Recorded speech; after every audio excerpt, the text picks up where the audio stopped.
شلون تحصل 50 إلى 70 درجة في مادة الرياضيات لطلاب السادس الإعدادي؟ أنت طالب سادس ولحد الآن ما نبلش بالمراجعة وتريد درجة نجاح فقط، إن شاء الله هاي المواضيع راح أعطيك إياها تخليك تنجح وتحصل فوق درجة النجاح إذا ضبطتهن. أول شغلة اشترك بقناة التليجرام وحط لايك ومتابعة حتى يوصلك كل شيء جديد نقدمه. تعال وياي. عندك أول شيء الفصل الأول ركز له على موضوع الأوميجا وقيم إكس وواي ومبرهنة دي موفر، ذن الأسئلة من تروح للامتحان راح تلقاهن قدامك. الأمر الثاني عندك الفصل الخامس حصته 20 درجة تقروا على حيدر عبد الأئمة، ويقولون إذا ما قارئ الفصل الرابع ما راح يفهم الفصل الخامس، وهذا الشيء ما له علاقة أبد.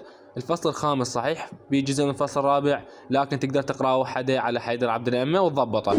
عندك موضوع رسم الدوال جدا مهم وركز لي عليه يجيب الامتحان. عندك الفصل السادس المبرهنات عندك 5 تجيك وحدة من عندهن عليها 10 درجات. عندك الفصل الثالث المعدلات المرتبطة بالزمن حصتها 10 درجات جدا مهمة وسؤال لازم يجيك يعني منتهين منه. وعندك موضوع التقريب همات جدا مهم. وعندك رول او القيمة المتوسطة يجينك عليهن 10 درجات تجيك اما رول او القيمة المتوسطة. وبالنهاية اذا درجتك كانت 45 او 46 47 48 49 فمباشرة راح تصير 50 اذا ما كنت تعرف هذا الموضوع. سوي متابعة وانتظرنا بالمواد الباقية.